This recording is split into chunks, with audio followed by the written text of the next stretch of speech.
गाजीपुर से खबर है जहां पर वक्फ बोर्ड बिल जो लोकसभा और राज्यसभा में पास हो चुकी है, इस बिल को लेकर तमाम तरह की राजनीति हुई है। यहां पर बिल के प्रति ओवैसी के द्वारा सदन में फाड़ा गया। इसको लेकर मुसलमानों में काफी चर्चा है, जिसको लेकर गाजीपुर के मुसलमान की बात की गई तो बताया कि जिस तरह गांधी जी ने अफ्रीका में संसद में बिल फाड़ा था और गोरा काला को लेकर गांधी जी का डुप्लीकेट होने का काम किया था, इस पर इन लोगों ने कहा कि जो बिल जो पास हुआ है उस पर ओवैसी उसके खिलाफ है, लेकिन हम लोग भी बिल के बारे में विस्तृत रूप से नहीं जान रहे हैं। जब उसके बारे में जान जाएंगे तब पता चलेगा कि वह मुसलमान के हक में है या गलत।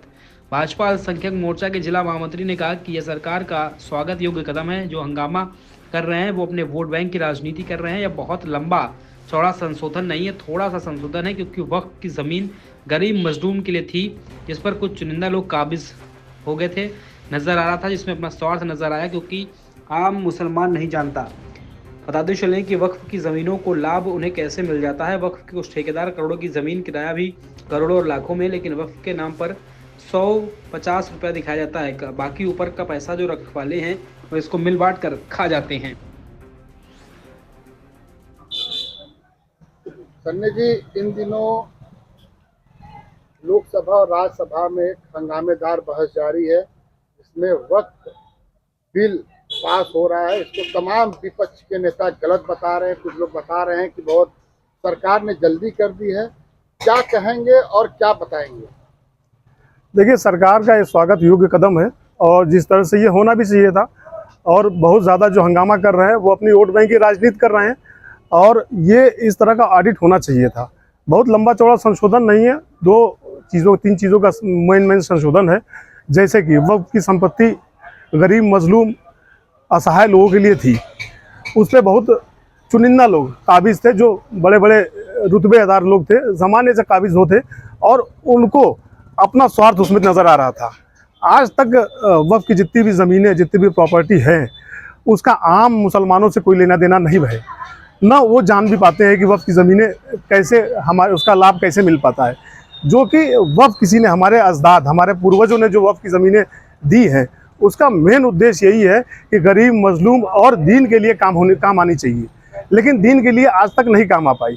कुछ चीज़ें हैं कहीं कहीं काम आती हैं, जैसे कि देश की ढेरों ज़मीनें मेरी नॉलेज में ऐसी हैं जिसकी आज कीमत करोड़ों में है, जिसका किराया आज करोड़ों में लाखों में है, लेकिन सिर्फ 100, 200, 50 रुपये खातिर बाकी ऊपर का जो पैसा उसके जो रखवाले हैं या जिसको सदर हैं, जो 11 मेंबर हैं, वो सब मिल बांट के इसके अंदर खा रहे हैं। तो ये बहुत ज़रूरी था, इसको जुडिशली में लाया गया, इसका ऑडिट किया जा रहा है, ये बहुत ज़रूरी था, जिससे ये आम गरीब मुसलमानों का इसमें ये समझ लीजिए 99% भला होने वाला है।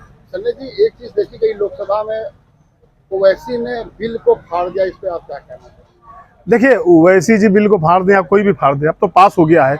अब तो हम सबके बीच में कल 1-2 दिन के अंदर राष्ट्रपति जी के सिग्नेचर हो गए, हम सबके बीच में आ गया। उत्तर प्रदेश सरकार ने भी सारे ऑडिट के आदेश दे दिए हैं और कल से ये ऑडिटिंग चालू हो जाएगी।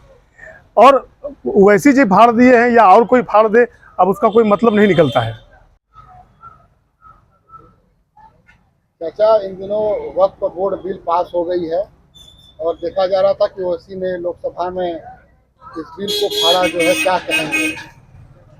ओवैसी जी का कहना है कि जिस तरह गांधी जी ने अफ्रीका में संसद में बिल फाड़ा था काले या गोरे को लेके, उसी तरह हमको भी ये बिल नामंजूर है, मैं फाड़ रहा हूँ। गांधी जी का डुप्लीकेट उन्होंने काम किया, उनका कहना है। जो उन्होंने फाड़ने के बाद आवाम में बात की, उनका ये मतलब था। तो क्या कहेंगे? उनके हिसाब से वक्फ बोर्ड बिल जो पास हुआ है, ये उसके खिलाफ है।